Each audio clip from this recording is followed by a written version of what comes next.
శ్రీమాత్రే నమః. అందరికీ నమస్కారం అండి. ఈరోజు మనం తులారాశి వారి యొక్క జాతక ఫలితాల గురించి తెలుసుకోబోతున్నాం. మరి తులారాశి వారికి ఈ నవంబర్ మాసంలో 9, 10, 11, 12 తేదీల్లో మీ జీవితంలో వచ్చేటటువంటి మార్పులేమిటి, అలాగే మీరు వినబోతున్నటువంటి శుభవార్తలేమిటి, అలాగే మీరు చేసుకోవాల్సినటువంటి చిన్న చిన్న మార్పులేమిటి అనేవి క్లియర్గా అయితే తెలుసుకుందాము. ఈ వీడియో చూసే ముందు ఓం నమః శివాయ అని కామెంట్ చేయండి. అలాగే మిమ్మల్ని మీరు రక్షించుకోవడం కోసం, అలాగే మరిన్ని శుభవార్తలు వినడం కోసం ఎటువంటి పరిహారాలు చేయాలని కూడా ఈ వీడియోలో క్లుప్తంగా అయితే తెలియచేయడం జరగబోతుంది. కాబట్టి వీడియోని ఎక్కడా కూడా స్కిప్ చేయకుండా చివరి వరకు చూస్తేనే మీకు పూర్తిగా అర్థమవుతుంది. వీడియోకైతే ఒక చిన్న లైక్ ఇవ్వడం వలన మరికొంతమంది ఈ రాశి వారికి ఈ వీడియో అనేది రీచ్ అవుతుంది. అంతేకాకుండా మాకు కూడా కొంచెం మోటివేషనల్గా కూడా ఉంటుంది. ఇక ఈ తులారాశి వారు వ్యక్తిగతంగా చాలా అంటే చాలా మంచివారు. అంతేకాకుండా చూడ్డానికి చాలా నిర్మలమైనటువంటి ప్రకాశవంతమైనటువంటి రూపురేఖలతో ఉంటారు. చాలా తెలివిగా కనిపిస్తూ ఉంటారు. అలాగే ఎదుటివారు వీరితో పదే పదే మాట్లాడేటటువంటి ప్రయత్నం చేస్తారు. ఎందుకంటే వీరికి ఉన్నటువంటి గొప్ప వాక్చాతుర్యం అలా ఉంటుంది. వాక్చాతుర్యం చాలా అద్భుతంగా ఉంటుంది. అలాగే ఎదుటివారికి ఏదైనా సలహా ఇచ్చినా కూడా ఆ సలహా అనేది ఎదుటి వ్యక్తులకు చాలా బాగా ఉపయోగపడుతుంది. కాబట్టి ఏంటంటే కొంతమంది వ్యక్తులు వీరితో మాట్లాడాలనేటటువంటి ప్రయత్నాలు చాలా రకాలుగా చేస్తూ ఉంటారు. వీరితో స్నేహం ఏర్పరచుకోవడానికి కావచ్చు, లేదంటే వీరితో పదే పదే మాట్లాడాలనేటటువంటి ప్రయత్నం కానీ ఇటువంటివి చేస్తూ ఉంటారు. అలాగే వీరేంటంటే ఎవరికి చిక్కరు, దొరకరు. అంతేకాకుండా ఎదుటివారి మాట వింటున్నట్లుగా పైకి కనిపిస్తారు. ఎదుటివారి చెప్పింది చేసినట్లుగా అనిపిస్తుంది. కానీ వీరేంటంటే స్వతహాగా ఎవరి మాట వినరు. ఎవరు చెప్పినటువంటి మాట వినకుండా వీరికి వీరే ఓన్గా డెసిషన్స్ అనేవి తీసుకుంటూ ఉంటారు. వీరికి ఏదైతే అనిపిస్తుందో అదే చేస్తారు. ఆ పనులే వీరి జీవితంలో సక్సెస్ అవుతూ ఉంటాయని చెప్పుకోవచ్చు.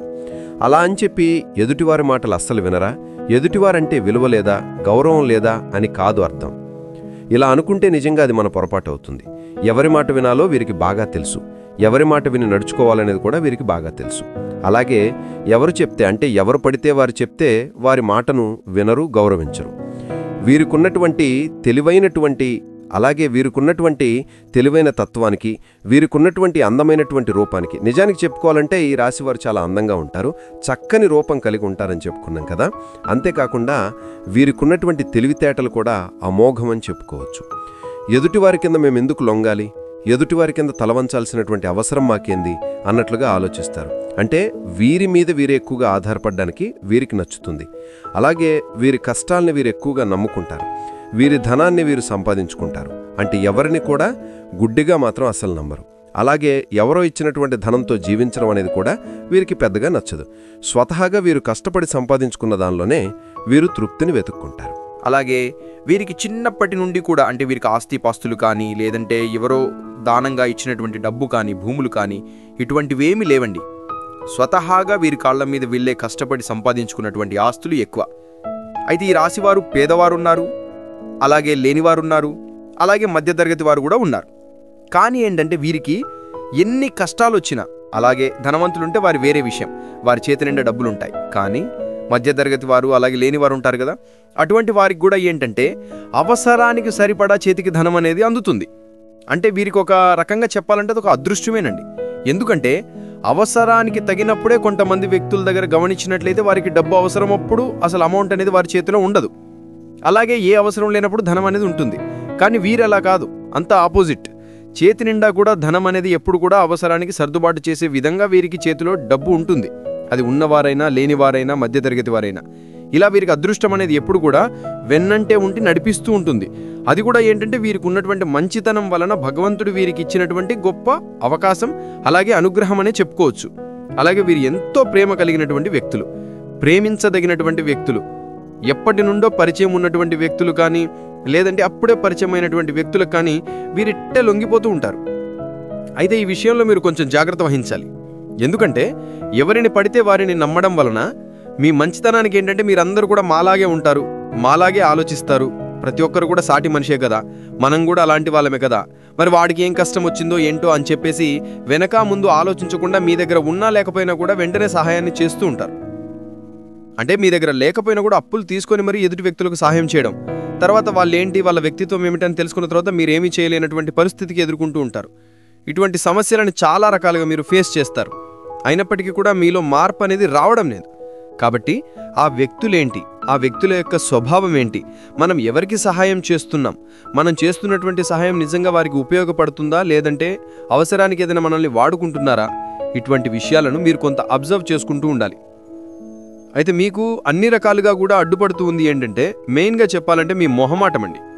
అన్ని రకాలుగా కూడా మీరు ఎదుటి వ్యక్తుల దగ్గర ఏదైనా చెప్పాలనుకుంటే మొహమాట పడిపోతుంటారు. వాళ్ళు ఏమనుకుంటారో, ఏదైనా బాధపడతారేమో, మనం ఏదైనా అంటే మళ్ళీ తిరిగి మనతో మాట్లాడరేమో, ఇటువంటి రకరకాల ఆలోచనలన్నీ కూడా మీ మెదడులోకి వస్తూ ఉంటాయి. అయితే మొహమాట పడవలసినటువంటి అవసరం లేదండి. మీ దగ్గర ఉన్నప్పుడు ఉందని చెప్పుకోవడం, లేదంటే లేదని చెప్పుకోవడం. అయినా మన సొమ్మును ఎవరికో ఇచ్చేటప్పుడు మనం ఎందుకు మొహమాట పడాలి చెప్పండి?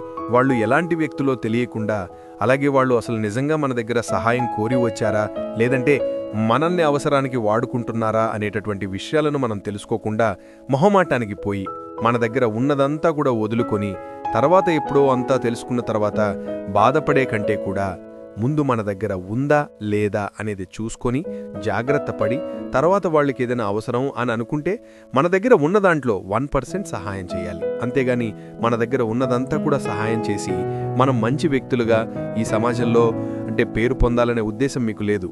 ఓపెన్ హార్ట్గా మీకు ఉన్న దగ్గర మీకు ఉన్న దాంట్లోనే సహాయం చేస్తారు, కాదనడం లేదు. కాకపోతే ఏంటంటే మీకు కూడా సరిపడా మీ కుటుంబ వ్యక్తులు, అలాగే మీ ఇంట్లో చిన్నపిల్లలు కావచ్చు, లేదంటే పెద్దవారు కావచ్చు, మీ మీద ఆధారపడినటువంటి వ్యక్తులు ఉండవచ్చు. కాబట్టి వారి అవసరాన్ని కూడా ఒక్కసారి దృష్టిలో ఉంచుకొని మీ మొహమాటం ఏదైతే ఉందో ఆ మొహమాటాన్ని పక్కన పెట్టేసి నిక్కచ్చిగా మాట్లాడడం అనేది చెయ్యాలి. ఇటువంటి విషయంలో చాలా కేర్గా, అంటే మిమ్మల్ని మీరు కాపాడుకోవాలి. కేవలం మిమ్మల్ని మీరే కాపాడుకోవడం కాకుండా మీ యొక్క కుటుంబాన్ని కూడా సేఫ్గా ఉంచేటటువంటి వారవుతారు. ఈ విషయంలో మీరు కొంచెం జాగ్రత్తగా ఉండండి. అలాగే కుటుంబం అంటే మీరు ప్రాణమిస్తారు. మీ యొక్క పార్ట్నర్ కానీ, లేదంటే మీ సంతానం కానీ మీరు నిజంగా చాలా ఎక్కువగా ఇష్టంగా చూసుకుంటారు. మరి ఈ ప్రపంచం మొత్తం ఒక ఎత్తు అయితే మీ జీవితం అనేది మరొక ఎత్తు. ముఖ్యంగా మీరు చేసేటటువంటి పనితీరు అనేది ఏ విధంగా ఉంటుందంటే కనుక ఒక్క పనితో సరిపెట్టుకోరండి. మీకు ధనం మీద చాలా ఆశ అనేది ఎక్కువగా ఉంటుంది. అయితే ధనం మీద వ్యామోహం ఉంటే తప్పు కాదు. ఎందుకంటే ఒకరి కింద చేయి చాపి సోమరితనంగా కూర్చొని పదే పదే వారిని వీరిని అడుక్కొని ఒకరి కింద లొంగి బ్రతకడం కంటే కూడా తప్పకుండా ధనం మీద ఆశ అనేది ఉండాలి. ఆ ఆశతో 1-4-5 పనులు కల్పించుకొని చేసుకోవడం, 1-4-5 వ్యాపారాలనేవి తెలివిగా పెట్టుకొని చేసుకోవడం, వీటి ద్వారా ధనం రెట్టింపుగా సంపాదించుకోవడంలో ఎటువంటి తప్పు అనేది అస్సలు లేదు. అయితే ఆ విషయంలో ఈ తులారాశివారు ముందంజలా ఉంటారు. అంటే తెలివిగా ఆలోచిస్తారు. అలాగే ధనాన్ని సంపాదించేటటువంటి విషయంలో కూడా 1-4 సార్లు ఆలోచించుకొని 4 వ్యాపారాలు పెట్టుకుంటారు. మగవారైతే ఆడవారు కూడా తక్కువేం కాదండి. చాలా రకాలుగా 1-2-3 వ్యాపారాలు పెట్టుకుంటారు. అలాగే వీరికి ఉన్నటువంటి తెలివితేటలతో ధనంను సంపాదించాలనేటటువంటి దిశగా వీరి ఆలోచనలు చాలా అమోఘంగా ఉంటాయనే చెప్పుకోవాలి. ఇక వీరికి గతంతో పోల్చుకుంటే డబ్బుకి సంబంధించినటువంటి వ్యవహారాల్లో ఎటువంటి దిగులు అనేది, ఎటువంటి లోటు అనేది లేదనే చెప్పుకోవచ్చు.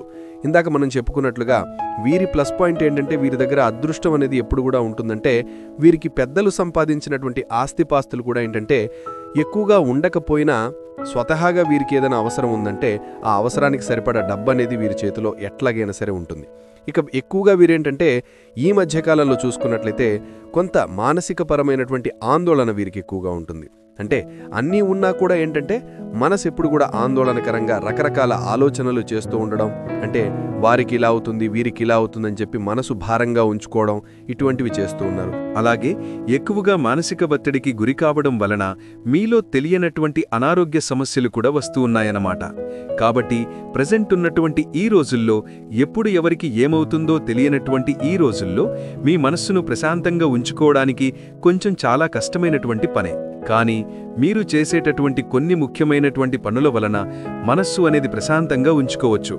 అంటే పిల్లలతో సంతోషంగా గడపడం, అలాగే ఇంట్లో చక్కగా ప్రశాంతంగా వాతావరణం అనేది మనకు మనమే క్రియేట్ చేసుకోవడం, అలాగే తులసి పూజ చేసుకోవడం, ఇంట్లో దీపారాధన చేసుకోవడం, ఇష్టమైనటువంటి బుక్స్ చదువుకోవడం, అలాగే మీకు ఇష్టమైనటువంటి మ్యూజిక్ కొంతసేపు వింటూ ఉండడం, భక్తి గీతాలను ఆలకిస్తూ ఉండడం, ఇటువంటివి చేయడం వలన మానసికపరమైనటువంటి టెన్షన్స్, అలాగే మీకు సంబంధించినటువంటి అనారోగ్య సమస్యలు కూడా, అలసట, పని మీద కొంచెం శ్రద్ధ తగ్గినట్లుగా, మీకు కొంత నీరసంగా లేకుండా ఉండడం, ఇటువంటివన్నీ కూడా ఉంటాయి.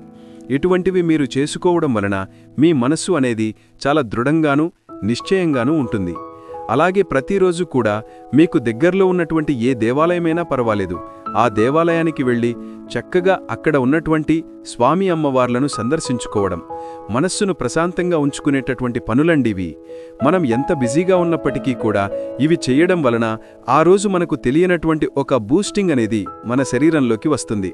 మనకు కూడా ఏమీ కాదు, ఈరోజు చాలా ప్రశాంతంగా ఉన్నాము, అలాగే ఉదయం నుండి సాయంత్రం వరకు దైవపూజ చేసుకున్నాము, ప్రశాంతంగా దైవాన్ని దర్శించుకున్నాము, కాబట్టి మనస్సు అనేది చాలా తేలికగా ఉంటుందని మనకే అనిపిస్తుంది. అలాగే రకరకాల ఆలోచనలు చేయకుండా మనస్సు అనేది చాలా సేఫ్గా ఉంటుంది. ఈ విధంగా ఉండడం వలన మానసికపరమైనటువంటి ఒత్తిళ్లన్నీ కూడా ఒకదాని తర్వాత ఒకటి తొలగిపోతాయి. అలాగే మనం చేసుకోవాల్సినటువంటి పరిహారాలు ఏవీ పెద్ద పెద్దవి కాదండి. మనకు మనమే ఇంప్రూవ్ అవ్వడం, అలాగే మన లైఫ్ స్టైల్ను మనం మార్చుకోవడం, ఇటువంటివి చేయడం వలన మనకు మనమే చాలా ప్రశాంతమైనటువంటి నిబద్ధతతో కూడినటువంటి జీవితాన్ని కొనసాగించడం చాలా తేలిక అని చెప్పుకోవచ్చు. అయితే ముఖ్యంగా చెప్పుకోవాలనుకుంటే రాబోయే 4 రోజుల్లో, అంటే నవంబర్ 9, 10, 11, 12 తేదీల్లో కొన్ని విషయాల్లో మీకు తిరుగులేనటువంటి రాజయోగం కలగబోతోంది. ముఖ్యంగా డబ్బు పరంగా మీకు ఉన్నటువంటి సమస్యలు తొలగిపోతాయి. అలాగే నష్టం జరగాల్సి ఉన్న దగ్గర కూడా మీకు లాభమనేది ఎక్కువగా వచ్చేటటువంటి అవకాశాలైతే కనిపిస్తున్నాయి. మంచి సానుకూలమైనటువంటి అనుకూలమైనటువంటి సమయాలు ఈ 4 రోజులు. కాబట్టి ఎంత కష్టపడతారో మీరు అంత కష్టపడండి. అంత కష్టానికి తగినటువంటి ప్రతిఫలం అనేది ఖచ్చితంగా అందుకోవడానికి సిద్ధంగా ఉండండి. ఇక కుటుంబ విషయానికి వస్తే కూడా కుటుంబ విషయం కూడా లైఫ్ పార్ట్నర్ పరంగా భార్యాభర్తల మధ్య అనుకూలత మరింత ఎక్కువగా దృఢంగా మారబోతోంది. మంచి అండర్స్టాండింగ్స్ ఉంటాయి. సంతానపరంగా కూడా చాలా అనుకూలమైనటువంటి రోజులు. అలాగే ప్రేమికుల పరంగా కూడా ఎవరైతే ఈ యొక్క రాశివారు ప్రేమికుల పరంగా చూసుకున్నట్లయితే ప్రేమికుల పరంగా కూడా గతంలో ఎదురయ్యేటటువంటి కొన్ని చిక్కులు, గొడవలు, ఇబ్బందులు, ఇటువంటివి ఒకరినొకరు అర్థం చేసుకోకుండా దూరమైనటువంటి క్షణాలు, విడిపోయేంతవరకు వచ్చినటువంటి రోజులు, ఇవన్నీ కూడా ముగిసిపోబోతున్నాయి. చాలా అన్యోన్యంగా ఒకరినొకరు అర్థం చేసుకోబోతున్నారు. ఇక ఓవరాల్గా చూసుకుంటే రియల్ ఎస్టేట్ వారికి కానీ, రాజకీయ నాయకులకు కానీ, సినీ రంగ పరిశ్రమలో ఉన్నటువంటి ప్రతి ఒక్కరికి కానీ చాలా అనుకూలంగా ఉంటుంది ఈ 4 రోజులు. ఇక విద్యార్థుల విషయానికి వస్తే కూడా విద్యార్థుల పరంగా కూడా మీకు చాలా అనుకూలమైనటువంటి సానుకూలమైనటువంటి మార్పులు కనిపిస్తున్నాయి. అలాగే ప్రతి అమావాస్యకు కూడా మీరు ఇంటికి గుమ్మడికాయతో దిష్టి తీసివేసుకుంటూ ఉండాలి. అలాగే ప్రతి ఆదివారం ఎర్రని నీళ్లతో లేదా నెలకొక్కసారైనా కానీ ఎర్ర నీళ్లతో దిష్టి తీసేసుకుంటూ ఉండాలి. ఇటువంటిది చేయడం వలన ముఖ్యంగా చెప్పాలంటే గృహ నిర్మాణం చేపట్టాలి అని చెప్పి అనుకునే వాళ్ళకి ఇది అనుకూలమైనటువంటి సమయం అని చెప్పుకోవచ్చు. ఖచ్చితంగా గృహ నిర్మాణ కార్యక్రమాలు అనేవి మీరు చేపట్టబోతున్నారు. అలాగే భూములను కొనుగోలు చేయబోతున్నారు. అలాగే గృహం అనేది సంపూర్ణంగా పూర్తి అయ్యేటటువంటి అవకాశాలు కూడా కనిపిస్తున్నాయి. అలాగే ఆర్ అనేటటువంటి వ్యక్తి ఎవరైతే మీ జీవితంలోకి కొత్తగా ప్రవేశించాలని చెప్పి అనుకుంటున్నారో ఆ ఆర్ అనేటటువంటి పేరుతో మొదలయ్యేటటువంటి వ్యక్తి మీ జీవితంలో అనేక రకాల మార్పులను తీసుకురాబోతున్నారు. అంటే వారితో ఏర్పడేటటువంటి పరిచయం మీకు చాలా సానుకూలమైనటువంటి పరిచయంగా చెప్పుకోవచ్చు. వారి ద్వారా మీరు మరింత ఎక్కువగా వారితో బంధాన్ని పెంచుకోబోతున్నారు. అటు ప్రేమ లేదా స్నేహపరమైనటువంటి లేదంటే ఒక శ్రేయోభిలాషిగా ఇలా మంచిగా మీ యొక్క జీవితంలో గుర్తుండిపోయేటటువంటి మనిషిగా ఈ ఆర్ అనేటటువంటి పేరుతో మీ జీవితంలోకి ప్రవేశించేటటువంటి వ్యక్తి ఉండబోతున్నాడు. ఓవరాల్గా అయితే రాబోయే 4 రోజుల్లో మీకు ఎటువంటి ఇబ్బందులు అయితే కలగవు. కొన్ని చిన్న చిన్న ప్రయాణాలు తగిలేటటువంటి అవకాశాలు ఉన్నాయి. అయితే ప్రయాణాలు చేసేటప్పుడు కొంత జాగ్రత్తగా ఉండండి. గతంలో కొన్ని ఇబ్బందులైతే మీకు కలిగాయి. కాబట్టి మీరు ప్రయాణం వలన అంటే ఎక్కడైనా కానీ జర్నీ చేసేటప్పుడు బైక్ మీద వెళ్ళేవాళ్ళు ఖచ్చితంగా కొన్ని జాగ్రత్తలు తీసుకోవడం, అలాగే కార్లు గనక నడిపే వాళ్ళైతే సీట్ బెల్టును ఇటువంటివి ధరించడం, రోడ్లు దాటేటప్పుడు అటు ఇటు చూసుకొని కాస్త నిదానంగా జాగ్రత్త పడుతూ వెళ్ళడం చేయండి. ఇటువంటివి చేయడం వలన మనకు ఎదురయ్యేటటువంటి ప్రమాదాలను మనం కొంతవరకు నివారించుకున్న వారం అవుతాం. ఇలా పని వలన అయితే ఒత్తిడి లేదు. అలాగే మానసికపరమైనటువంటి ఒత్తిడి, టెన్షన్ లేకుండా మీరేం చేయాలన్నది కూడా చెప్పాను. అలాగే పరిహారాలని కూడా చెప్పాను. కాబట్టి ఆ పరిహారాలనేవి మన లైఫ్ స్టైల్ని మనం మార్చుకునేటటువంటి మన పనుల్లో మార్పు వస్తే మన లైఫ్ టైం అనేది పూర్తిగా మారిపోతుంది. టైంకి తినడం, టైంకి పడుకోవడం, కాస్త నవ్వుకునేటటువంటి మూవీస్ కానీ, సన్నివేశాలు కానీ, ఎవరితోనైనా కామెడీగా కాసేపు మాట్లాడటం, ఇటువంటివన్నీ కూడా చేయడం వలన మనకు మనమే కొంత మన బాడీకి స్ట్రెస్ నుండి రిలీఫ్ అయ్యేటటువంటి ఛాన్సెస్ ఇచ్చిన వాళ్ళం అవుతాం. నేను చెప్పిన విధంగా చేసి చూడండి, చాలా హ్యాపీగా మీకు తెలియకుండానే రోజులు గడిచిపోతాయి అని చెప్పుకోవచ్చు. అలాగే మీకు గనక ఇన్ఫర్మేషన్ ఖచ్చితంగా నచ్చిందని అనుకుంటున్నాను. అలాగే మీరు పడుతున్నటువంటి వేదన, మానసికపరమైనటువంటి టెన్షన్స్ నుండి బయటపడటానికి మీరు ఈ రోజు నుండే ఈ విధమైనటువంటి చిన్నపాటి పనులన్నీ కూడా చేసుకోవడానికి ప్రయత్నించండి. అలాగే మీరు సఫర్ అవుతున్నటువంటి కొన్ని విషయాల యందు ఆ దృష్టిని మళ్లించేందుకు మీరు చేసేటటువంటి ప్రతి ప్రయత్నం కూడా మీకు విజయపదాన్ని మిమ్మల్ని దారి తీసే విధంగా నడిపించబోతుంది. కాబట్టి చిక్కులు, గొడవలు, టెన్షన్సు, అలాగే ఇబ్బందులు, ఫోన్లు మాట్లాడుకోకుండా ఏదన్నా చిక్కులో ఉన్నటువంటి వ్యక్తులు, ఇటువంటివన్నీ కూడా పక్కన పెట్టేసి ఉన్నటువంటి చిన్నపాటి జీవితాన్ని ఆనందంగా ప్రతి మూమెంట్ను, ప్రతి క్షణాన్ని కూడా హ్యాపీగా ఎంజాయ్ చేసినటువంటి మనకొక ఫీలింగ్ అనేది రావాలి. కాబట్టి ఈ విధంగా మనల్ని మనం మార్చుకొని మన లైఫ్ టైంని మార్చుకోవడానికి ప్రయత్నిస్తే ఖచ్చితంగా మనకు తెలియకుండానే రోజులనేవి గడిచిపోతాయి. చాలా ప్రశాంతంగా మనకి ముఖ్యమైనటువంటి సానుకూలమైనటువంటి రోజులుగా మన జీవితంలో గుర్తుండిపోతాయి. ధన వ్యయం పెరిగే సూచన ఉంది. అనవసర ఖర్చులను నియంత్రించుకోవడం మంచిది. పెట్టుబడులు లేదా ముఖ్యమైన ఆర్థిక లావాదేవీల విషయంలో ఈ తేదీలలో జాగ్రత్త వహించడం అవసరం. మానసికంగా కొంత ఒత్తిడి లేదా ఆందోళన ఉండే అవకాశం ఉంది. ముఖ్యమైన నిర్ణయాలు తీసుకునేటప్పుడు తొందరపడకుండా బాగా ఆలోచించి ముందుకు సాగడం మంచిది. భగవంతుడి యొక్క ఆరాధన చేయడం వలన మీకు మరింత ఎక్కువగా భగవంతుడి యొక్క అనుగ్రహం అనేది కలుగుతుంది. తులారాశికి అధిపతి శుక్రుడు. తులారాశివారు ముఖ్యంగా ఈ దైవాలను ఆరాధించడం శుభప్రదం. శుక్రుడు సంపద, ఐశ్వర్యం మరియు సౌకర్యాలకు కారకుడు కాబట్టి లక్ష్మీదేవిని నిత్యం ఆరాధించడం వలన ఆర్థికంగా, వ్యక్తిగత జీవితంలో శుభ ఫలితాలు కలుగుతాయి. అష్టమ గురుని ప్రభావం వలన ఆరోగ్య సమస్యలు, మానసిక వేదన ఉన్నప్పుడు గురుదక్షిణామూర్తిని పూజించడం మేలు చేస్తుంది. అలాగే శ్రీ వెంకటేశ్వర స్వామి లేదా విష్ణు ఆరాధన కూడా మంచి ఫలితాలను ఇస్తుంది. అలాగే తులారాశివారికి శివుడి ఆరాధన అనేది అత్యంత శుభకరమైన మరియు శక్తివంతమైన మార్గం. శివుడు సృష్టి, స్థితి, లయకారకుడు.